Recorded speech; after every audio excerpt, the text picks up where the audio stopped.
PM Modi Karnataka के BJP कार्यकर्ताओं को वीडियो कॉन्फ्रेंसिंग के जरिए करेंगे संबोधित। शाम 5 बजे वीडियो कॉन्फ्रेंसिंग के जरिए जुड़ेंगे। कांग्रेस का घोषणा पत्र आज जारी होगा। 30 लाख सरकारी नौकरी, एमएसपी कानून, जाति जनगणना का वादा भी कर सकते हैं। बागपत और अलीगढ़ के दौरे पर सीएम योगी आदित्यनाथ चुनावी जनसभा को करेंगे संबोधित।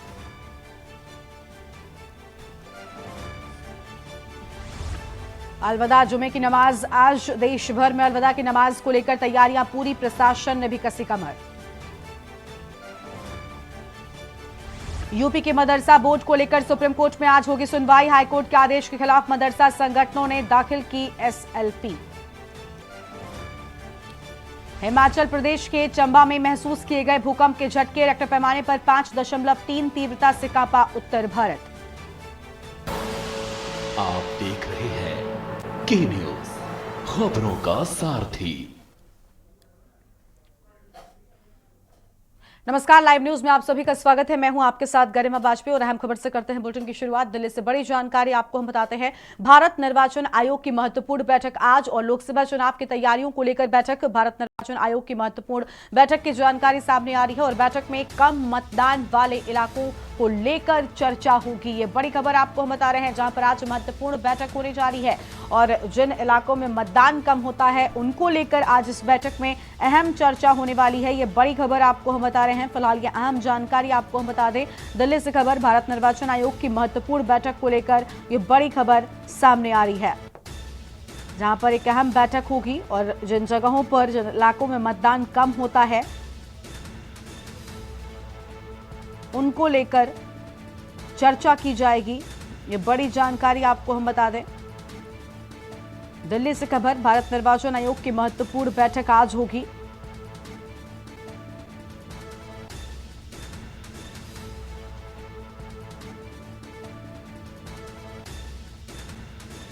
भारत निर्वाचन आयोग की आज महत्वपूर्ण बैठक होगी। ये बड़ी जानकारी आपको हम बता दें। कम मतदान वाले इलाकों पर होगी चर्चा।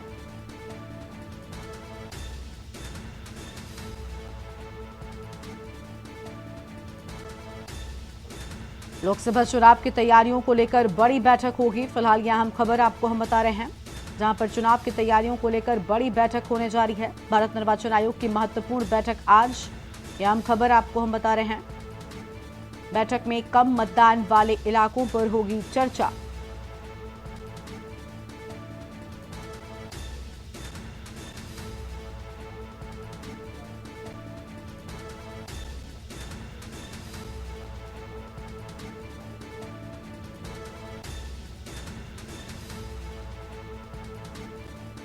तो अहम बैठक की बात सामने आई है।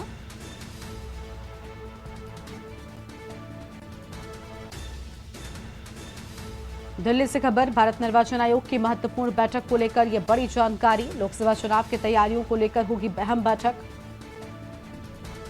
और भारत निर्वाचन आयोग की महत्वपूर्ण बैठक आज होगी। और इसी खबर पर अधिक जानकारी के लिए हमारे साथ हमारे संवाददाता कुलदीप भरत दिल्ली से जुड़ चुके हैं। कुलदीप, आज एक अहम बैठक हो रही है। सबसे बड़ी बात यह कि जिन इलाकों में मतदान कम होता है उन चीजों को लेकर, इस मुद्दे को लेकर आज बैठक होने वाली है, यानी आने वाले चुनाव में मतदान प्रतिशत बढ़ सके, लोग इस महोत्सव में बढ़ चढ़कर हिस्सा लें। इसको लेकर ये बड़ी बैठक की जा रही है। देखिए, जब लोकसभा चुनाव का आगाज होने के साथ ही निर्वाचन आयोग ने भी कमर कस ली थी, जिसको लेकर लगातार बैठकों का दौर जारी है और आज भी एक महत्वपूर्ण बैठक की जा रही है, जिसके अंदर भारत के जो मुख्य चुनाव आयुक्त है उन्होंने जो राज्य के जो सीईओ है, चीफ इलेक्शन ऑफिसर, उन सभी के साथ आज बैठक करी है, क्योंकि जिस तरह से वोट परसेंटेज को बढ़ाने को लेकर उस पर जोर दिया जाएगा। जैसे कई इसमें ऐसे जो केंद्र शासित प्रदेश है, जिसमें मणिपुर, छत्तीसगढ़, महाराष्ट्र जैसे 11 राज्य इन्होंने चिन्हित करे हैं, जिसके अंदर इनको वोट परसेंटेज बढ़ाने के लिए इनको आज उस पर समीक्षा की जाएगी और दिशा निर्देश जारी किए जाएंगे। क्योंकि जिसको लेकर जितनी फैसिलिटी है, जिसके अंदर बताया जा रहा है, जो 80 साल से ऊपर तक के बुजुर्ग है उसमें इस बार एक नया कुछ देखने को मिलेगा, जिसमें घर जाकर वोट डलवाने की सुविधा दी जाएगी जो नहीं आ सकते। पहले ऐसा था, क्योंकि जब एक ई रिक्शा या किसी वाहन के द्वारा उन लोगों को लेकर पोलिंग बूथ तक जाया जाता था, उनको वोट डलवाया जाता था। लेकिन इस बार निर्वाचन आयोग ने नई व्यवस्था शुरू करी, जिसमें बीमार और बुजुर्ग लोगों को घर पर जाकर ही वोट डलवाया जाएगा, जिसको लेकर आज बैठक की जा रही है और उसके दिशा निर्देश जारी किए जाएंगे। और तमाम जो बिल्कुल। इसके अंदर जो assistant electoral registration registrar officers है और तमाम जो ईआरओ है, उसके बाद जो बीएलओ जो घर घर जाके इसकी सूचना लोगों को देंगे, लोगों को वहां तक निकालने के लिए जिसमें बूथ लेवल एजेंट है उनको किस तरह से इस पर ट्रेनिंग दी जाएगी, जिसको बिल्कुल, लेकर यानी आज यानी कई अहम मुद्दों बैठक को की लेकर जाएगी। कुलदीप इसमें बातचीत हो सकती है, लेकिन सबसे अहम है उन जगहों पर जागरूकता फैलाना जहां पर लोग इस दिन को छुट्टी की तरह समझते हैं और घरों पर बैठे रहते हैं। क्या जागरूकता के लिहाज से कुछ अहम अभियान चलाए जा सकते हैं? क्या लोगों को घर घर जाकर चुनाव में वोट डालने को लेकर उनसे अपील, या हम कह सकते हैं कि उन्हें जागरूक किया जा सकता है इस लोकतंत्र के महोत्सव में शामिल होने के लिए? इस तरीके के अभियानों को लेकर भी आज की इस बैठक में कोई गाइडलाइन तैयार की जा सकती है क्या? देखिए, चुनाव आयोग जो मतदान के पर्व को एक त्योहार की तरह बनाता है, इसको लेकर लोगों को जागरूक करने के लिए तरह तरह के पहले भी नुक्कड़ नाटक जो है वो जो क्लस्टर एरिया है, अर्बन एरिया, उनके अंदर इन नाटकों का आयोजन किया जाता है, जिससे लोगों को एक वोट का महत्व समझाया जाता है कि आप वोट भारत एक लोकतांत्रिक देश है और इसमें एक वोट की कितनी महत्व है। आप अपने एक वोट से जिस सत्ता किसी की सत्ता को गिरा भी सकते हैं और सत्ता को उसको हासिल भी करा सकते हैं। लेकिन जिस तरह से नुक्कड़ नाटक किए जाते हैं और लोगों को प्रचार किया जाता है कि वोट की महत्व कितना महत्व है, आज के तरीके लोकतंत्र पर्व को मनाया जाता है, जिसको लेकर आज वो समीक्षा बैठक की जाएगी। और हो सकता है कि अभी कुछ समय के बाद जो बीएलओ है, बूथ लेवल एजेंट, उनको घर घर दिया जाता है, क्योंकि जो पोलिंग बूथ के अनुसार एक जो बूथ लेवल ऑफिसर्स होते हैं उनको तैनात किया जाता है और घर घर जाकर उनके जो वोटिंग लिस्ट होती है उससे एक वोट को वेरीफाई किया जाता है और उन लोगों को सूचना दी जाती है, उनको उनके अधिकार बताए जाते हैं। और इस तरह की आज बैठक की जा सकती है, जिसमें कई तरह के अहम फैसले लिए जा सकते हैं। जी बिल्कुल, क्या कुछ फैसले निकलकर सामने आते हैं उन पर भी नजर बनाए रखिएगा, जो भी अपडेट हमारे दर्शकों तक पहुंचाएगा। फिलहाल के लिए आपका शुक्रिया हमारे साथ जुड़ने के लिए। तो बड़ी जानकारी आपको बता दें, जहां पर निर्वाचन आयोग की आज अहम बैठक हो रही है और इस बैठक में जिन इलाकों में कम मतदान होता है उनको लेकर बड़ी चर्चा हो रही है। और अब ऐसे में देखना होगा क्या कुछ निकलकर सामने आता है और किस तरीके से इन जगहों पर बढ़ाया जाता है मतदान प्रतिशत को। ये बहुत अहम फैसला होगा। बड़ी जानकारी दिल्ली से भारत निर्वाचन आयोग की आज महत्वपूर्ण बैठक के बाद सामने आई है। तो यह अहम खबर आपको हम बता दें, आज महत्वपूर्ण बैठक लोकसभा चुनाव की तैयारियों को लेकर बैठक होगी। ये बड़ी खबर आपको हम बता दें।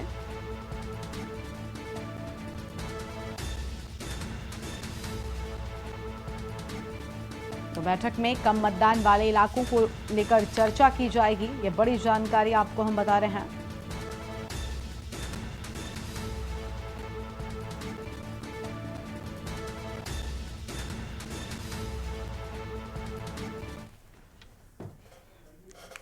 और आगे बढ़ते हैं खबरों की ओर। लखनऊ से बड़ी जानकारी आपको हम बताते हैं, जहां पर बंद होने वाले मदरसा के छात्र सरकारी स्कूल में पढ़ेंगे। किसी भी शिक्षा बोर्ड से मान्यता जरूरी है और बंद होंगे मदरसे। किसी भी बोर्ड से मान्यता ना लेने वाले मदरसे बंद किए जाएंगे। बच्चों का भविष्य बचाने के लिए सरकारी स्कूल में प्रवेश भी इन बच्चों का कराया जाएगा और जिला स्तरीय 5 सदस्यीय कमेटी का किया जाएगा गठन। मुख्य सचिव दुर्गा शंकर मिश्रा ने कड़े निर्देश भी जारी कर दिए हैं। ये बड़ी खबर आपको हम बता रहे हैं। किसी भी बोर्ड से मान्यता ना लेने वाले मदरसों को बंद किया जाएगा, यानी मदरसों को लेकर ये बड़ा एक्शन लिया जा रहा है। बच्चों के भविष्य को हालांकि बचाने के लिए सरकारी स्कूल में उनका प्रवेश कराया जाएगा और जिला स्तरीय 5 सदस्यीय कमेटी का गठन किया जाएगा। इस सब को लेकर ये बड़ी जानकारी सामने आई है, जहां पर मुख्य सचिव दुर्गा शंकर मिश्रा ने निर्देश जारी कर दिए हैं। तो मुख्य सचिव की ओर से निर्देश जारी किए गए हैं। लखनऊ से बड़ी जानकारी आपको हम बता रहे हैं। बंद होने वाले मदरसे के छात्र सरकारी स्कूल में पढ़ेंगे। किसी भी शिक्षा बोर्ड से मान्यता जरूरी है अथवा बंद किए जाएंगे मदरसे। और संदीप मिश्रा हमारे साथ में लगातार बने हुए हैं। संदीप, मदरसों को लेकर ये बड़ा एक्शन लिया जा रहा है। किसी भी बोर्ड से अगर मदरसे की मान्यता नहीं है तो उसे बंद किया जाएगा, ऐसी जानकारी सामने आ रही है। बिल्कुल, देखिए, निश्चित तौर पे जिस तरीके से गरिमा मुख्य सचिव ने एक निर्देश जारी किया है और निर्देश में साफ तौर पे कहा गया है कि जिस तरीके से जिन स्कूलों की मान्यता नहीं है वहां पर बच्चों के साथ, भविष्य के साथ कोई खिलवाड़ नहीं किया जाएगा, यानी किसी प्रकार से उन बच्चों का साल नहीं बर्बाद होने देंगे। इसको लेकर के ये निर्देशित किया है। इसके साथ साथ 5 लोगों की टीम का गठन किया गया है और 5 टीमों की टीम गठित की जाएगी। वो सीधे रिपोर्ट जो है करेगी, यानी कि डीएम की अध्यक्षता में पूरी तरीके से टीम की गठित किया जाएगा। उसके साथ ही साथ में चाहे बेसिक शिक्षा अधिकारी हो या फिर माध्यमिक शिक्षा अधिकारी हो, किसी प्रकार से जो भी मान्यता न देने बंद करने को लेकर के जो निर्देशित किए जाएंगे वो कमेटी के मेंबर होंगे। तो ऐसे में साफ माना जा रहा है किसी प्रकार से जो बोर्ड के जो मान्यता जिनकी नहीं है उन मदरसों को बंद किया जाएगा। लेकिन साफ है कि वो मदरसे बंद होंगे जहां पर किसी प्रकार से जिला स्तरीय वो कमेटी जो बनेगी, वो कमेटी इसकी रिपोर्ट जो है वो सौंपती न जाएगी। यानी कि साफ है कि मुख्य सचिव ने जो निर्देशित किया है, और क्योंकि जिस तरीके से किसी मानता में अगर पढ़ रहे हैं, विद्यार्थी पढ़ रहे हैं, छात्र कहीं पढ़ रहे हैं, तो उनको उनका साल ना बर्बाद हो, उसको लेकर के लगातार जो निर्देशित किया जाएगा। इसके साथ ही साथ में यह भी कहा गया है कि रिपोर्ट हर महीने सौंपनी होगी। महत्वपूर्ण होगा कि इसकी रिपोर्ट को सौंपा जाए, जिससे कि किसी प्रकार से उन बच्चों के साथ खिलवाड़ ना हो सके। बिल्कुल, साफ तौर पर देखिए, मदरसों को लेकर इसके पहले भी उत्तर प्रदेश में कई बड़े कदम उठाए गए हैं। हालांकि उन कदमों को लेकर जो भ्रम आम जनता तक था, उसको भी दूर करने का प्रयास किया गया है। लेकिन इस बार बिल्कुल साफ शब्दों में ये कहा गया है कि अगर किसी बोर्ड से मान्यता नहीं है। संदीप, इसके पहले भी कई तरह के सर्वे मदरसों को लेकर हुए हैं, जिसमें इस चीज को साफ किया गया है कि कौन से मदरसे हैं जो किसी संस्था से मान्यता प्राप्त हैं, या कौन से हैं जिनको मान्यता नहीं मिली हुई। क्या उसी सर्वे के आधार पर अब ये कार्रवाई की जाएगी? बिल्कुल गरिमा, देखिए अभी हाल ही में कुछ महीने पहले ही एक सर्वे हुआ था। उस सर्वे के आधार पर लगभग 5,000 से अधिक जो है, माफ करिए 8,000 से अधिक जो है स्कूलों पे चिन्हित किया गया था जहां पर जिनकी मान्यता नहीं थी। उत्तर प्रदेश में लगातार इस बात को लेकर के चर्चा का विषय था, और उन मदरसों पे अनलीगल तरीके से बच्चों को पढ़ाया और शिक्षा दिया जा रहा था। लेकिन कहीं ना कहीं वो अनलीगल थे, कहीं से भी उनकी मान्यता नहीं थी उन मदरसों की। तो ऐसे में स्कूल में मदरसों में पढ़ने वाले इन स्कूलों को भी मान्यता पानी बहुत जरूरी होता है। जरूरी इसलिए होता है कि आखिर आप डिग्री लेते हैं तो कहाँ से डिग्री लेते हैं। तो तमाम ऐसी चीजें थी जिनको लेकर के सर्वे कराया गया था। लेकिन सर्वे रिपोर्ट के आधार की हम बात करें तो लगभग अब इस पे कार्रवाई होनी शुरू हो चुकी है। हालांकि कुछ मामले में लेकर के कोर्ट में भी मामला गया है, इसकी सुनवाई भी कोर्ट में होनी है। लेकिन तमाम तरीके से जो फर्जी मदरसे जो संचालित हो रहे थे, उन पर रोक लगाने के लिए सरकार ने सख्त निर्देश दिए थे। हालांकि इसको लेकर के जो आदेश किया गया था, और इसके साथ ही साथ बच्चों के भविष्य के साथ कोई खिलवाड़ ना हो, उसको लेकर के भी निर्देशित किया गया था कि अगर बच्चे मदरसे में जो मदरसा को सील कर दिया गया है, मदरसा को बंद कर दिया गया है, उन मदरसों में पढ़ने वाले बच्चों को बेसिक शिक्षा, माध्यमिक शिक्षा में जहां भी आवश्यकता होगी वहां पे आसपास के स्कूलों में उनको एडमिशन कराया जाएगा, जिससे कि बच्चों की भविष्य ना खराब हो, बच्चों की पढ़ाई ना खराब हो। इसको लेकर के सचिव ने भी निर्देशित किया था। साथ ही साथ में जो शिक्षा मंत्री हैं, उन्होंने भी इस बात को अपने अधिकारियों से कही थी कि अगर इन पढ़ने वाले बच्चे हैं तो उनको स्कूलों में दाखिला दिलाया जाए। तो साफ तौर पे सरकार ने जिन मदरसों पे कार्रवाई की है, उन मदरसों में पढ़ने वाले तमाम बच्चों को लेकर के बिल्कुल उन बच्चों के भविष्य को लेकर भी जो है वो अहम कदम उठाया जा रहा है कि उन्हें सरकारी स्कूलों में प्रवेश दिलाया जाएगा, ताकि उनकी जो पढ़ाई है वो बाधित न होने पाए। शुक्रिया आपका संदीप हमारे साथ जुड़ने के लिए और अहम जानकारी के लिए। तो यह अहम खबर आपको बता दें, जहां पर किसी भी शिक्षा बोर्ड से मान्यता जरूरी है, अन्यथा जो मदरसे हैं उन्हें बंद किया जाएगा। हालांकि बच्चों के भविष्य को लेकर, उनकी पढ़ाई को लेकर एक अहम कदम ये भी उठाया गया है कि उन्हें सरकारी स्कूल में प्रवेश दिलाया जाएगा, ताकि उनकी जो शिक्षा है वो बाधित ना होने पाए। ये बड़ी जानकारी आपको हम बता रहे हैं, जहां पर बच्चों के भविष्य को बचाने के लिए सरकारी स्कूल में बच्चों को प्रवेश दिलाया जाएगा। और मदरसों को लेकर जो बड़ा एक्शन लिया जाएगा वो ये कि अगर किसी भी संस्था से मान्यता प्राप्त नहीं है तो उन्हें बंद किया जाएगा। मुख्य सचिव दुर्गा शंकर मिश्रा की ओर से निर्देश जारी कर दिए गए हैं। ये बड़ी जानकारी लखनऊ से।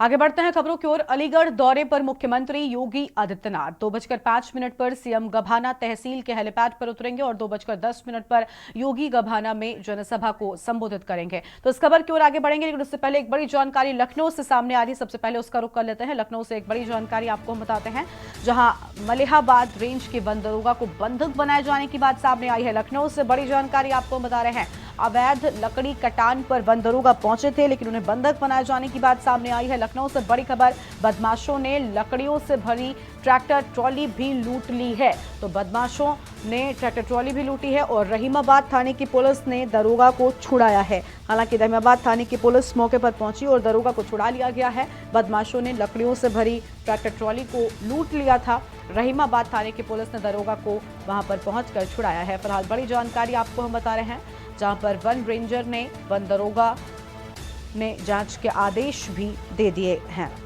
तो पूरे मामले में जांच के आदेश भी दे दिए गए हैं। फिलहाल ये बड़ी खबर आपको हम बता रहे हैं। और 15 से 20 अज्ञात लोगों को लेकर बताया जा रहा है कि मुकदमा भी दर्ज किया गया है। लखनऊ से खबर, मलिहाबाद रेंज में वन दरोगा को बंधक बनाए जाने की बात सामने आई। अवैध लकड़ी कटान पर वन दरोगा पहुंचे थे, जिसके बाद उन्हें बंधक बना लिया गया। बदमाशों ने लकड़ियों से भरी ट्रैक्टर ट्रॉली भी लूट ली है। और इसी खबर पर बातचीत के लिए शिवा शर्मा हमारे साथ में जुड़ चुके हैं। शिवा, वन दरोगा को बंधक बनाए जाने की बात सामने आई है। हालांकि फिलहाल पुलिस मौके पर पहुंची, उन्हें छुड़ा लिया गया है, लेकिन क्या कुछ एक्शन लिया गया पूरे मामले पर? देखिए गरिमा, अभी फिलहाल इस पूरे मामले में वन दरोगा शंकर सिंह की तरफ से एक एफआईआर दर्ज कर ली गई है और मुन्ना यादव और उसके साथी 15 से 20 अज्ञात लोग हैं जो उसी रहीमाबाद इलाके के रहने वाले हैं। और आरोप मुन्ना यादव और उसके साथियों पर यह है कि जब वन दरोगा लकड़ी कटान की अवैध सूचना पर पहुंचा था तो उस इलाके से एक जो ट्रैक्टर ट्रॉली भरा जो लकड़ी का एक पूरा गत्था था वो उनके पास आ रहा था। और जब इस सूचना पर उन्होंने उससे क्या कागजात मांगे उस ट्रैक्टर ट्रॉली चालक से तो वो असमर्थ रहा। तब उस पर जो ट्रैक्टर ट्रॉली था तो वो पूरी हिरासत में लेकर के वन दरोगा उसको रेंज कार्यालय लिए जा रहे थे, लेकिन मुन्ना यादव रास्ते में उनको रोक लेता है अपने अज्ञात साथियों के साथ में, तमाम जो उसके समर्थक थे, और वन दरोगा को बंधक बना करके उसकी सरकारी गाड़ी की जो चाबी थी और उसको बेइज्जत करके उसको वहां पर रोक लिया गया। और जो ट्रैक्टर ट्रॉली थी जिसमें अवैध लकड़ी रखी हुई थी, एक जत्था रखा हुआ था आम की लकड़ी जो बेशकीमती होती है, उसको लेकर के वहां से चला गया। जब पुलिस इस पूरे मामले पर आई तो ये कहा जा रहा है कि दोनों पक्ष का सुलह कराया जा रहा था, समझौता कराया जा रहा था, लेकिन ऐसे में वन दरोगा और रेंज अफसर इस बात को मानने को तैयार नहीं थे कि जिस गांव से लकड़ी कटी है वो पूरी तरीके से वैध है। फिलहाल इस पूरे मामले में एफआईआर दर्ज कर ली गई है और जांच के बाद पुलिस अफसरों का कहना है कि अगर वो लकड़ी अवैध मानी जाएगी तो उनके खिलाफ जरूर कार्रवाई की जाएगी। ठीक है, शुक्रिया आपका शिवा हमारे साथ जुड़ने के लिए। तो ये बड़ी खबर आपको बता दी जहां पर बदमाशों ने लकड़ियों से भरी ट्रैक्टर ट्रॉली को भी लूट लिया था और रहीमाबाद थाने की पुलिस ने दरोगा को छुड़ा लिया है हालांकि, लेकिन अब पूरे मामले में जांच बिठा दी गई है और जल्द ही बताया जा रहा है कि बड़ा एक्शन भी लिया जाएगा। तो यह हम खबर आपको हम बता दें जहां पर अवैध लकड़ी कटान की जानकारी पर पहुंचे दरोगा को बंधक बनाया गया। ये बड़ी खबर आपको हम बता रहे हैं। वन रेंजर ने, वन दरोगा ने पूरे मामले में जांच के आदेश भी दे दिए हैं। लखनऊ से खबर, मलिहाबाद रेंज के वन दरोगा को बंधक बनाए जाने की बात सामने आई है।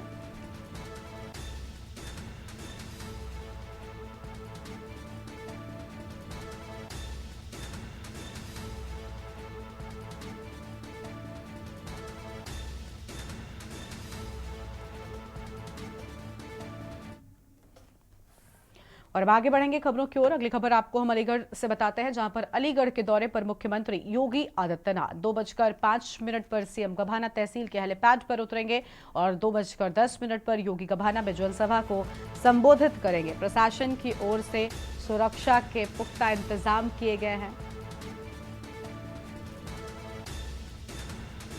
सीएम के कार्यक्रम के लिए लगाया गया विशाल पंडाल। सीएम योगी विशाल जनसभा को करेंगे संबोधित। 3:20 पर सीएम योगी आगरा के लिए करेंगे प्रस्थान। बड़ी खबर आपको हम बता दें जहां पर प्रशासन की ओर से सुरक्षा के पुख्ता इंतजाम कर लिए गए हैं।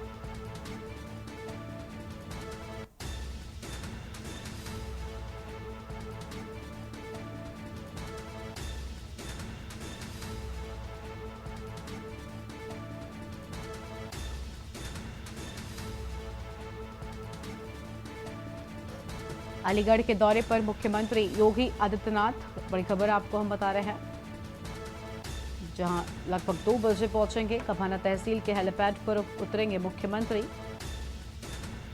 और जनसभा को भी संबोधित करेंगे मुख्यमंत्री योगी आदित्यनाथ। बड़ी जानकारी आपको हम बता दें, प्रशासन की ओर से सुरक्षा के पुख्ता इंतजाम भी कर लिए गए हैं।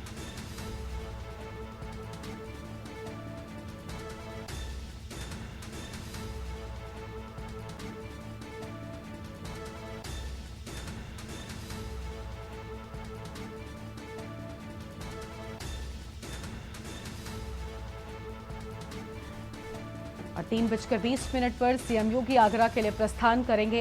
तो यह हम जानकारी अलीगढ़ के दौरे पर मुख्यमंत्री योगी आदित्यनाथ, उनके दौरे को लेकर पूरी तैयारियां कर ली गई हैं और 2:05 के लगभग सीएम योगी पहुंचेंगे, जिसके कुछ ही मिनटों के बाद में सीएम योगी जनसभा को भी संबोधित करेंगे।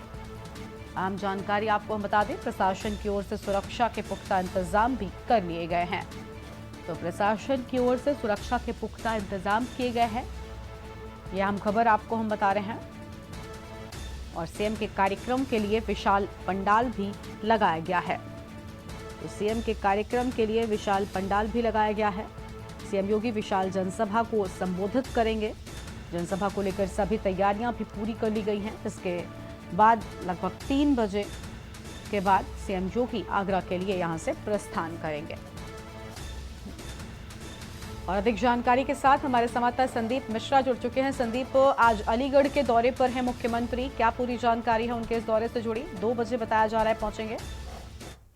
बिल्कुल निश्चित तौर पे उत्तर प्रदेश के मुख्यमंत्री योगी आदित्यनाथ आज जो है बागपत और अलीगढ़ के दौरे पर रहने वाले हैं। अलीगढ़ की अगर हम बात करते हैं तो अलीगढ़ में प्रवास कर रहेंगे और इसके साथ ही साथ वहां पर जो है 2 बजे के आसपास पहुंचते हुए नजर आएंगे। अलीगढ़ में 2:10 पे बताया जा रहा है कि गबनाहा तहसील के सामने मैदान में बरौली में जनसभा को संबोधित करेंगे और इसके साथ ही साथ बात करें तो फिर इसके बाद बागपत के लिए 12:10 पर बागपत पहुंचेंगे। इसके बाद अलीगढ़ दौरा है। तो काफी महत्वपूर्ण माना जा रहा है क्योंकि जिस तरीके से मुख्यमंत्री योगी आदित्यनाथ लगातार पश्चिमी उत्तर प्रदेश को लेकर के सभी रणनीति को बना रहे हैं। इसके साथ ही साथ लोकसभा चुनाव को लेकर के तरह तरह की जनसभाओं को संबोधित कर रहे हैं। एक दिन में 3 जनसभाओं को संबोधित करते नजर आ रहे हैं मुख्यमंत्री योगी आदित्यनाथ। साफ तौर पर क्योंकि जिस तरीके से जाट वोट बैंक को अपनी तरफ पूरी तरीके से खींचना चाहते हैं उत्तर प्रदेश के मुख्यमंत्री योगी आदित्यनाथ, इसके साथ ही साथ वहां पर जिस तरीके जातीय समीकरण को देखते हुए जो अपने कैंडिडेट हैं उनको पूरी तरीके से जिताने का प्रयास रहेगा। यानी कि साफ है कि जिस तरीके से उत्तर प्रदेश के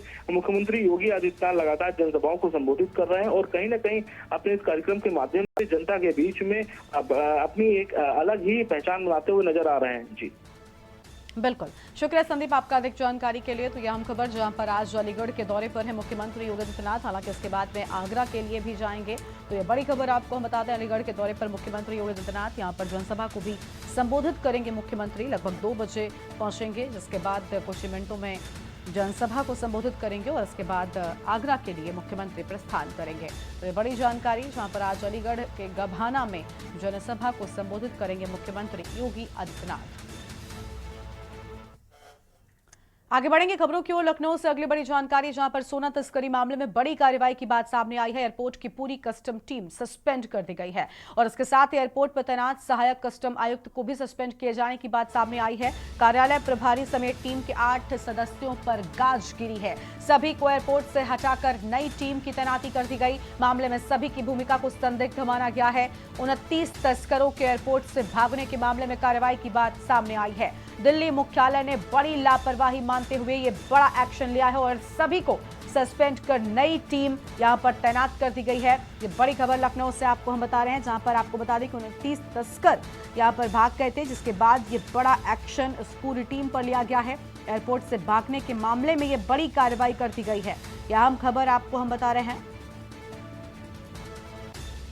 तो ये बड़ी खबर आपको हम बता दें, लखनऊ से खबर, सोना तस्करी मामले में बड़ी कार्रवाई की बात सामने आई है।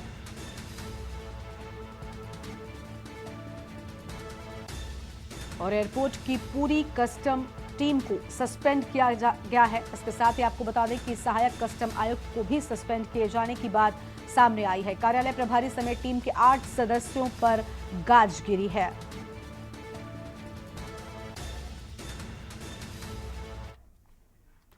और अगली खबर लखनऊ से है, जहां 800 श्रमिकों का पहला जत्था इजराइल के लिए रवाना हुआ है। इजराइल के लिए 5000 श्रमिकों का चयन हुआ है। आईटीआई अलीगंज में हर सप्ताह 300 श्रमिकों का सत्यापन। यात्रा में 66,800 रुपए का जमा कराया जा रहा किराया। पहले चरण की प्रक्रिया मई तक पूरी होने की उम्मीद है। तो ये बड़ी खबर आपको हम बता दें, जहां पर पहले चरण की प्रक्रिया मई तक पूरी हो जाएगी और इस यात्रा में फिलहाल 66,800 रुपए का किराया भी पहले ही जमा कराए जाने की बात सामने आ रही है और 5000 श्रमिकों का चयन किए जाने की बात सामने आई है। इजराइल के लिए ये जाएंगे। आईटीआई अलीगंज में हर सप्ताह 300 श्रमिकों का सत्यापन भी किया जाता है। तो ये बड़ी खबर आपको हम बता दें।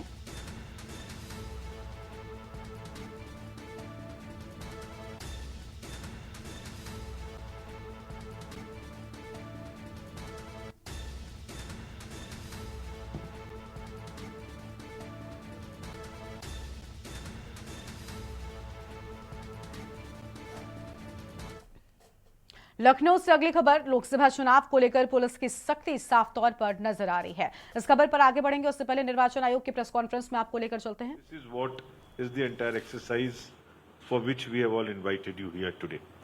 How would you do it? Because you are very, very resourceful persons. All the signboards belong to you. Most of the influencers belongs to you. Properties belongs to you. You have huge manpower paraphernalia with you. Actually, the Election Commission depends on all of you to provide the manpower also for conducting the elections. तो women को कैसे हम इस्तेमाल कर सकते हैं, कैसे हम इसमें ज़्यादा से ज़्यादा वोटिंग लाने में इस्तेमाल कर सकते हैं. This is what is the overall theme of the today's meeting. We would be more on a listening mode. We will listen of the creative parts from all of you as to how to do it. पिछले 1-1.5 साल से tip programme में काफ़ी मेहनत सभी COs ने की है और कभी डिस्ट्रिक्ट मजिस्ट्रेट्स ने की है. बहुत सारे डिस्ट्रिक्ट मजिस्ट्रेट्स भी आज हमारे साथ इस बीसी पर जुड़े हुए हैं. म्युनिसिपल कमिश्नर्स भी बहुत सी स्टेट्स के जुड़े हुए हैं. तो combinedly we have to now create a movement from today. We have still 2 months left. Voting has yet to start. How we can create a movement in which people themselves take initiative and come out, and in that sense everybody joins us in this. So this is what is the thing, and welcome to all of you again. We will be listening more from you of the creative ideas and the initiatives which you plan to take. Thank you. Thank you, sir, for setting the tone for the meeting. I hope you have clearly mentioned about the specific deliverables everyone present here so that they. आपने सुना कि अहम बातें इस press conference में सामने आई हैं. आगे बढ़ते हैं खबरों की ओर. लखनऊ से खबर आपको हम बताते हैं, जहां लोकसभा चुनाव को लेकर पुलिस की सख्ती नजर आ रही है. प्रदेश भर में 10 लाख लोगों को किया पाबंद. शांतिपूर्ण चुनाव के लिए पुलिस की कार्रवाई जारी है. आईटी, आबकारी, नारकोटिक्स विभाग की भी कार्रवाई. प्रदेश भर में 17.47 लाख लोगों को नोटिस भेजे जाने की बात सामने आई है और 10 लाख लोगों को कार्रवाई के तहत पाबंद किए जाने की बात भी सामने आई है. तो यह खबर आपको बता दें, जहां पर चुनाव के चलते सभी पूरी तरीके से एक्शन मोड में नजर आ रहे हैं. और आपको बता दें कि अलग अलग विभागों को भी एक्टिव कर दिया गया है ताकि पूरी तरीके से शांतिपूर्ण चुनाव हो सके. लखनऊ से खबर. लोकसभा चुनाव को लेकर पुलिस की सख्ती चारों ओर नजर आती है. प्रदेश भर की अगर हम बात करें तो 10 लाख लोगों को पाबंद कर दिया गया है. शांतिपूर्ण चुनाव के लिए पुलिस की कार्रवाई लगातार जारी है. चुनाव को शांतिपूर्ण ढंग से कराया जा सके, किसी भी तरह की कोई समस्या ना आ सके, इसको लेकर सभी विभागों को अलर्ट मोड पर रखा गया है. चाहे वो आईटी विभाग हो, आबकारी विभाग हो या फिर नारकोटिक्स विभाग, सभी की ओर से लगातार चुनावों को देखते हुए बड़े एक्शंस भी लिए जा रहे हैं.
जहां पर संयुक्त अरब अमीरात के लिए 2 मई से नई उड़ान, 2 मई से अमौसी एयरपोर्ट से नई फ्लाइट की शुरुआत हो गई और नई फ्लाइट एयर इंडिया एक्सप्रेस की बुकिंग शुरू हो गई है. यात्रियों को चुकाना होगा 15,000 नई फ्लाइट का किराया. सुबह 8:30 बजे के लगभग उड़ान भरकर 10:55 पर फ्लाइट पहुंचेगी और वापसी में 11:55 से 2:15 पर लखनऊ एयरपोर्ट पहुंचेगी फ्लाइट. तो ये बड़ी जानकारी आपको हम बता रहे हैं, जहां पर ये नई सुविधा लोगों के लिए, यात्रियों को अब हालांकि इसके लिए 15,000 का किराया चुकाना होगा.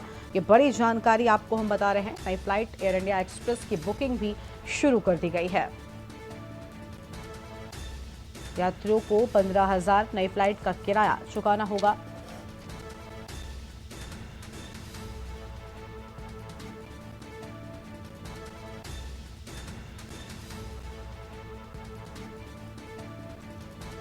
और लखनऊ से खबर, संयुक्त अरब अमीरात के लिए 2 मई से नई उड़ान की बात सामने आई है। 2 मई से अमौसी एयरपोर्ट से नई फ्लाइट की शुरुआत हो जाएगी। ये बड़ी खबर आपको हम बता दें, जहां पर नई फ्लाइट एयर इंडिया एक्सप्रेस की बुकिंग शुरू किए जाने की बात सामने आई है। यात्रियों को 15,000 रुपए नई फ्लाइट के किराए के तौर पर चुकाने होंगे।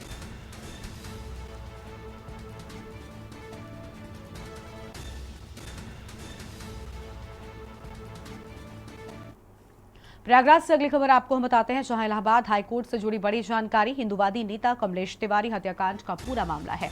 कमलेश तिवारी हत्याकांड के आरोपी की जमानत खारिज। इलाहाबाद हाईकोर्ट ने आरोपी की जमानत खारिज कर दी है। आरोपी सैयद आसिम अली की जमानत को खारिज किया गया है। अक्टूबर 2019 से जेल में बंद है सैयद आसिम अली। ये बड़ी खबर आपको हम बता दें, हालांकि जमानत खारिज किए जाने की बात सामने आई है। इलाहाबाद हाईकोर्ट ने आरोपी की जमानत को खारिज कर दिया है। इस वक्त की बड़ी खबर आपको हम बता दें, और कमलेश तिवारी हत्याकांड के आरोपी की जमानत को खारिज किए जाने की बात सामने आई है। ये बड़ी खबर, इलाहाबाद हाईकोर्ट ने आरोपी की जमानत को खारिज कर दिया है। तो इलाहाबाद हाईकोर्ट की ओर से जमानत खारिज की गई है। आरोपी सैयद आसिम अली की जमानत खारिज किए जाने की बात सामने आई है। और अक्टूबर 2019 से जेल में बंद हैं सैयद आसिम अली। प्रयागराज से खबर, इलाहाबाद हाईकोर्ट से जुड़ी ये बड़ी जानकारी आपको हम बता रहे हैं। हिंदूवादी नेता कमलेश तिवारी हत्याकांड का ये पूरा मामला है। तो हिंदूवादी नेता कमलेश तिवारी हत्याकांड का ये पूरा मामला,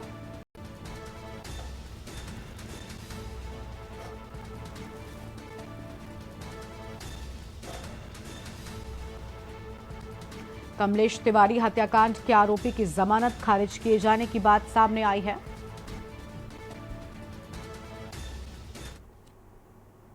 और लाइव न्यूज में वक्त हो रहा है एक छोटे से ब्रेक का। ब्रेक से वापस आ रहे हैं, मैं हूं आपके साथ सुनी चौहान। रुक करते हैं खबरों का। मिर्जापुर से अहम खबर सामने आ रही है। विंध्याचल धाम में खुले दान पात्रों की गिनती हुई है। नोटों के ढेर की मशीनों से गिनती की गई और विंध्याचल धाम में 8 दान पात्रों को खोला गया है। सभी 8 दान पात्रों से 43,71,744 रुपए मिले हैं और गिनती करने के लिए करीब 20 राजस्व कर्मियों को लगाया गया है।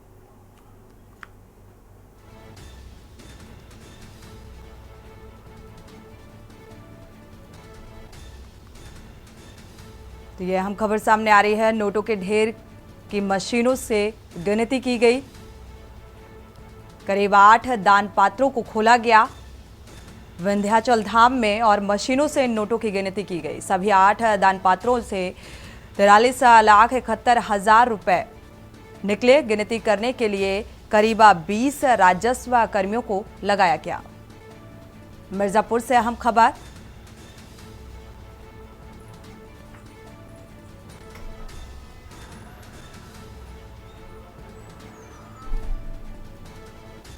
विंध्याचल धाम में 8 दान पात्रों को खोला गया और मशीनों से गिनती की गई। 43,71,744 रुपए मिले हैं और गिनती करने में कई राज्य कर्मचारियों को लगाया गया। मशीनों से गिनती की गई।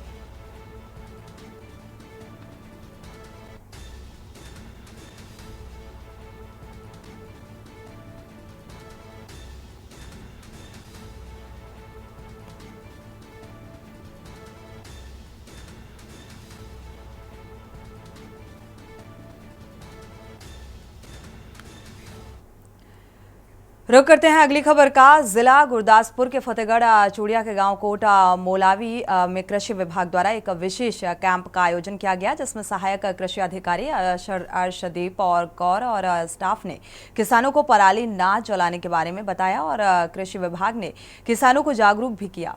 खाद्य और दवाइयों के प्रयोग से बचने को कहा गया। इस दौरान लोगों को नए धान के बीज के बारे में भी जागरूक किया गया और जैविक खेती के बारे में बताया गया कि बाहरी बाजार के अभाव के कारण जब तक इसका विपणन नहीं होता तब तक ये खेती सफल नहीं होती, क्योंकि खेती करना संभव नहीं है। जब किसानों से इस कैंप के बारे में पूछा गया तो सुखदेव सिंह और हरजीत सिंह ने कहा कि इस कैंप से किसानों में काफी जागरूकता आती है और नए बीजों के बारे में जानकारी मिलती है।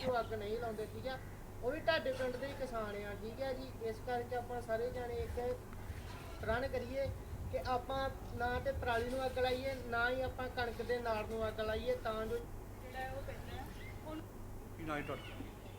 ਸੁਖਦੇਵ ਸਿੰਘ ਕਿਹੜਾ ਪਿੰਡ ਆ? ਕੋਟ ਮੌਲਵੀ। ਜਿਹੜਾ ਕੈਂਪ ਲੱਗਾ ਖੇਤੀਬਾੜੀ ਸੰਬੰਧੀ ਜਾਣਕਾਰੀ।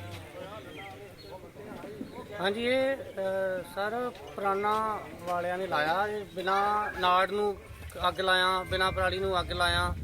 ਇਹ ਲੋਕਾਂ ਨੂੰ ਜਾਗਰੂਕ ਕਰ ਰਹੇ ਆ ਕਿ ਨਾ ਲਾਓ, ਉਹਦੇ ਨਾਲ ਤੁਹਾਡੀ ਜਿਹੜੀ ਆ ਉਪਜਾਊ ਸ਼ਕਤੀ ਵਧੇਗੀ, ਮਿੱਤਰ ਕੀੜੇ ਵਧਣਗੇ ਤੇ ਜਿਹੜਾ ਮੇਨ ਗੱਲ ਹੈ ਜਿਹੜਾ ਪ੍ਰਦੂਸ਼ਣ ਹੈ ਉਹ ਬਹੁਤ ਜ਼ਿਆਦਾ ਘਟੇਗਾ।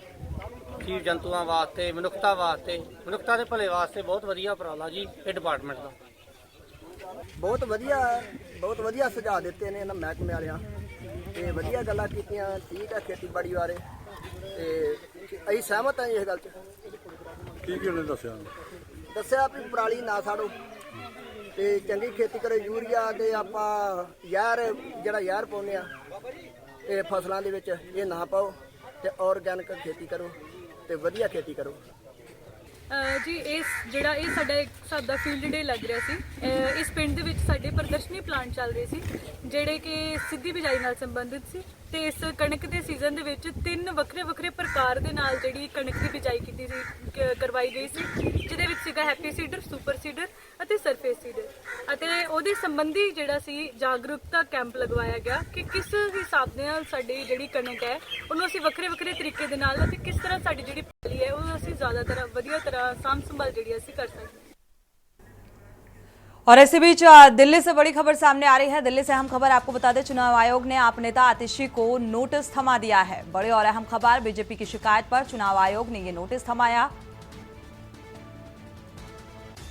आतिशी से कल शाम तक चुनाव आयोग ने जवाब मांगा है और आतिशी से 6 अप्रैल शाम 5 बजे तक ये जवाब मांगा गया है, क्योंकि लगातार दिल्ली के सीएम अरविंद केजरीवाल की गिरफ्तारी के बाद से एक के बाद एक जो बयानबाजी निकलकर सामने आ रही है। आतिशी से कल शाम तक चुनाव आयोग ने ये जवाब मांगा है।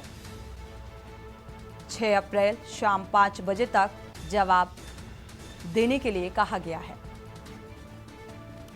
तो आतिशी ने कहा था कि बीजेपी से ऑफर मिला,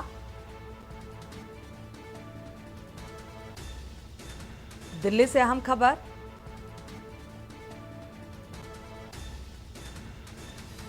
और कल भी आतिशी की जो प्रेस कॉन्फ्रेंस सामने आई और उसमें कई अहम सवाल उठाते हुए भारतीय जनता पार्टी पर निशाना साधते हुए साफ तौर पर चुनाव आयोग से मिलने की बात का जिक्र भी किया गया था।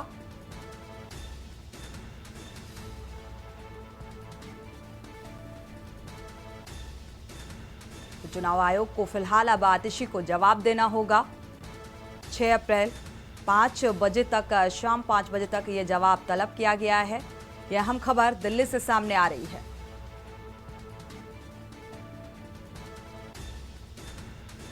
और आतिशी की तरफ से इस बात का भी जिक्र कि बीजेपी की तरफ से ऑफर मिला।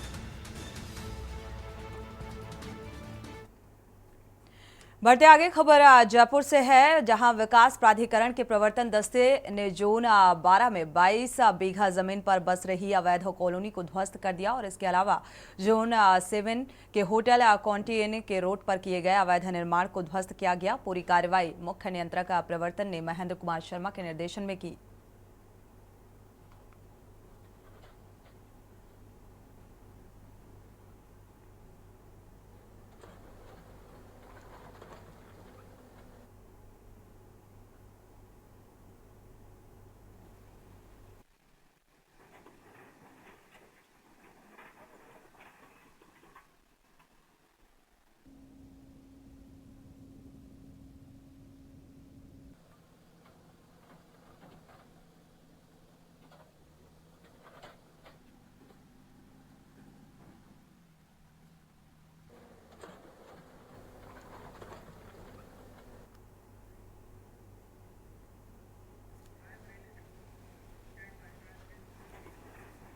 और इसी बीच रायबरेली से अहम खबर सामने आ रही है। रायबरेली से आपको खबर बता दें, अलविदा जुमे की नमाज को लेकर पुलिस पूरी तरीके से अलर्ट है।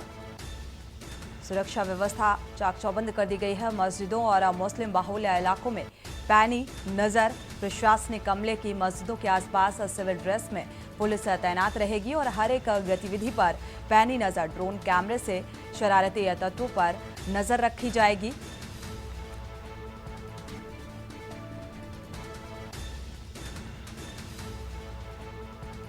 लोगों से शांति व्यवस्था बनाए रखने की लगातार अपील की जा रही है। प्रशासनिक स्तर पर सीओ सिटी अमित सिंह से के न्यूज़ की खास बातचीत भी हुई। तो अलविदा जुमे की नमाज को लेकर ये पुख्ता इंतजाम सीओ सिटी की तरफ से इस बात का जिक्र किया गया। सुरक्षा व्यवस्था पूरी तरीके से चाक चौबंद है। तो मस्जिदों और मुस्लिम बाहुल इलाकों में पैनी नजर रहेगी।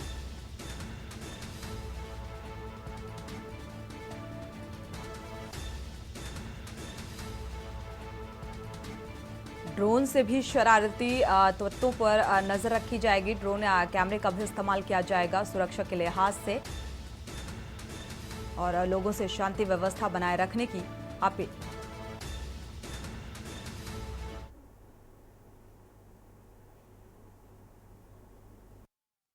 अलविदा जुम्मे की नमाज आज है, जिसको लेकर के रायबरेली में पूरी तरह से पुलिस अलर्ट मोड पे दिखाई दे रही है। आपको बता दें कि मस्जिदों के आसपास भारी संख्या में पुलिस बल की तैनाती की गई है। इस समय हम मौजूद है रायबरेली जिले के अली मियां चौक पे, जहां पर रायबरेली पुलिस काफी भारी संख्या में यहाँ पे तैनात की गई है। वहीं आसपास की जो मस्जिदें हैं, जो एरिया है, उसे पुलिस ड्रोन कैमरे की नजर से देख रही है। हमारे साथ बातचीत करने के लिए रायबरेली के सीओ अमित कुमार सिंह हैं। इनसे हम जानते हैं कि किस प्रकार आज की सुरक्षा व्यवस्था है। सर, आज जुम्मे की अलविदा नमाज है, किस प्रकार सुरक्षा व्यवस्था यहाँ पे पुलिस तैनात की गई? देखिए, जो भी हमारे प्रमुख चौराहे हैं और जो भी मस्जिद है, हमारे बड़े मस्जिद, छोटे मस्जिद, सभी पे ड्यूटियाँ निपटी गई हैं।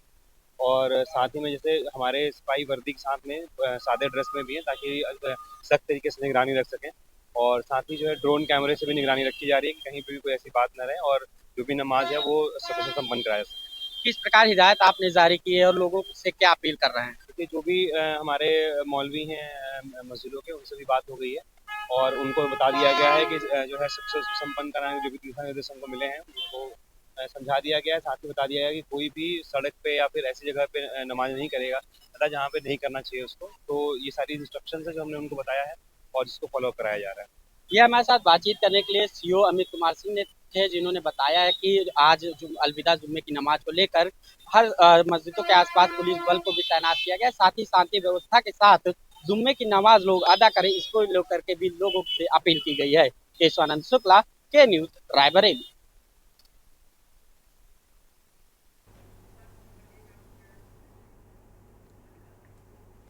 तो आपको बता दें मल्लिकार्जुन खड़गे इस वक्त क्या कुछ कह रहे हैं, सुनाते हैं आपको।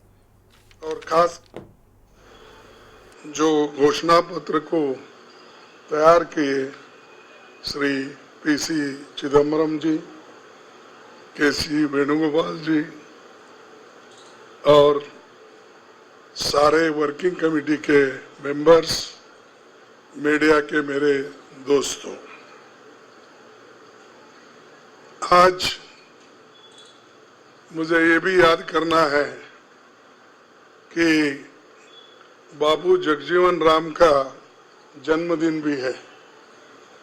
और जो बाबू जगजीवन राम हमारे पार्टी में बहुत साल तक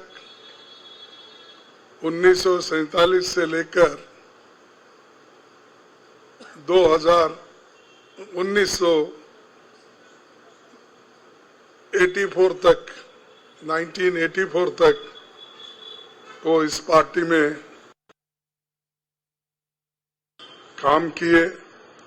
फिर जो कुछ उनका कंट्रीब्यूशन था, ये बड़ा कंट्रीब्यूशन मिनिस्ट्री में उन्होंने किया। ऐसे दिन आज हम ये घोषणा पत्र गरीबों के लिए हम अर्पित कर रहे हैं। आज भारतीय राष्ट्रीय कांग्रेस के 2024 के लोकसभा चुनाव का घोषणा पत्र जारी किया जा रहा है। इस मौके पर मैं आप सभी का स्वागत करते हुए 22 दिसंबर 2023 को जो चिदम्बरम जी की अध्यक्षता में 16 सदस्यीय कांग्रेस मैनिफेस्टो कमेटी बनी थी और 19 मार्च को CWC ने इसे मंजूरी दी थी। व्यापक जनभागीदारी और संपर्क के बाद हमारा घोषणा पत्र बना है। इसके लिए वेबसाइट आवाज भारत की बनी, जिस पर भी काफी सुझाव मिले।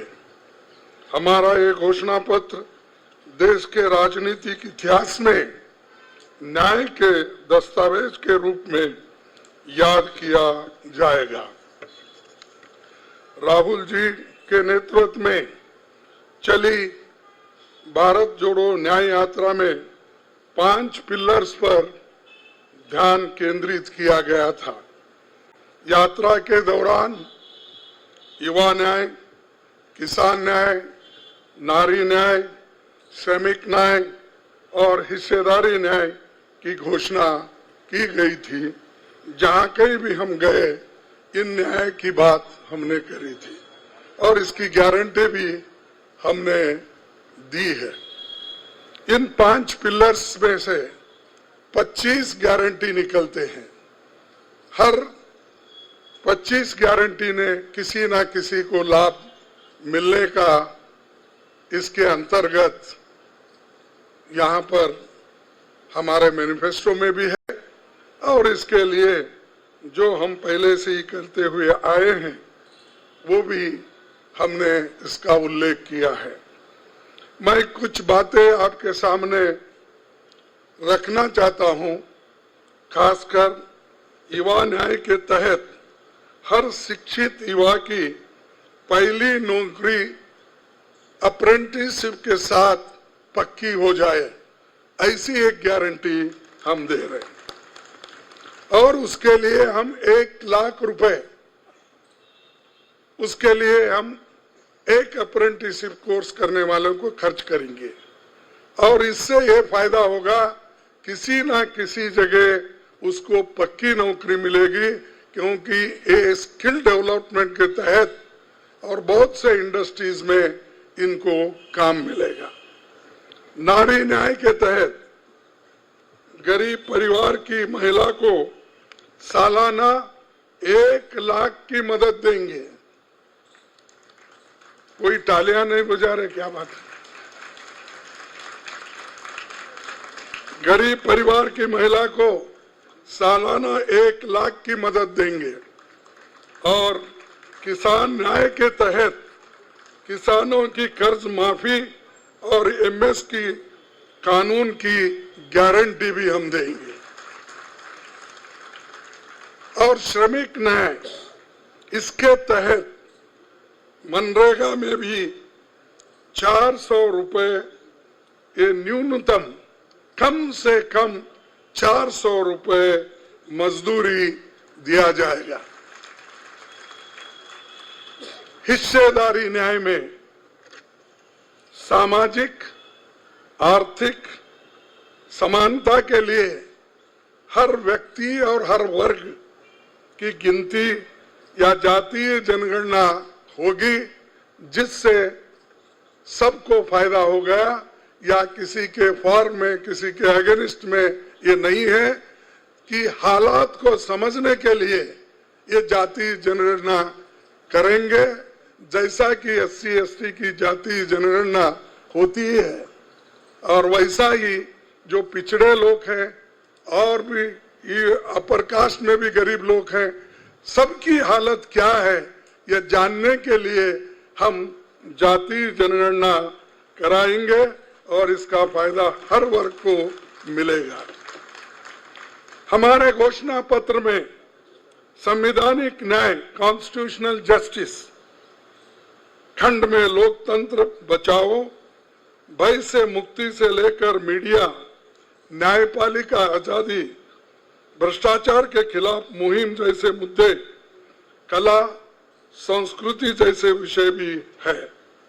आर्थिक न्याय, इकोनॉमिक जस्टिस खंड में आर्थिक नीतियों, बेरोजगारी, टैक्सेशन और टैक्स रिफॉर्म्स, ये सारी चीजें उसमें हम लाएंगे।